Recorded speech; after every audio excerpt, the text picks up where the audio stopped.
Unlocking the rock is happening slowly and gradually. The agreed timetable was meant to have been revealed today, but this has been delayed until after the Cabinet approves it on Monday. For the moment, some details on how it affects schools have been made public.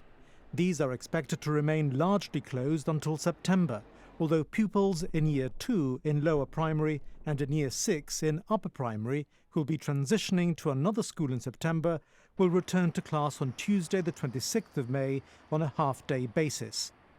A single year group at both comprehensives is also likely to return on the same date, although a final decision on the group in question has not yet been taken.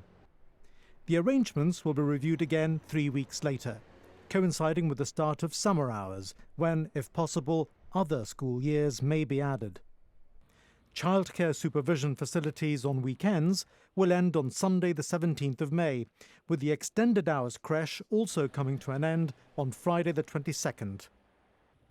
Supervision will move to each child's respective school on Tuesday the 26th, and only for children registered with government schooling. All schools will close for summer on the 7th of July. However, decisions remain subject to review should the pandemic situation change in any way. Measures are being taken to mitigate risks, such as providing adequate distancing, staggered end-of-day dismissals, scheduled break times, and enhanced cleaning. It all amounts to a different way of doing things in order to preserve the safety and security of children and their teachers. So a key focus in school will be on rebuilding relationships and establishing routines.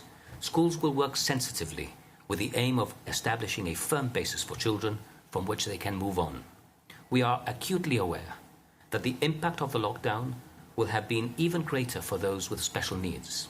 School closures will have had an impact on their learning, as will issues of being or not being in school, managing change, routines, and anxieties.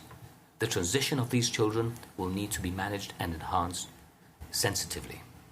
As lockdown is relaxed and many people return to work, the BEAT scheme has been modified so that employees who normally work full-time and are returning on a temporary part-time basis can now claim 50% of the emergency payment.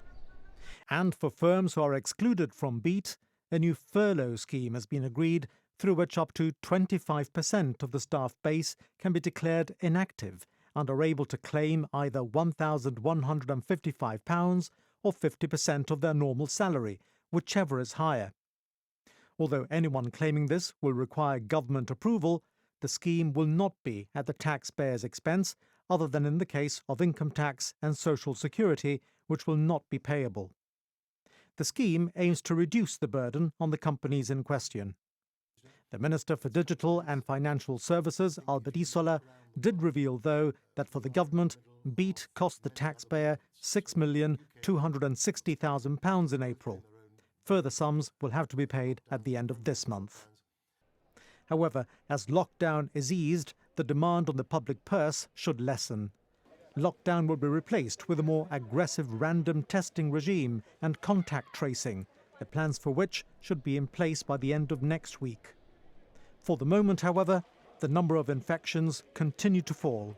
There are still 144 confirmed cases, with just 3 of these being active.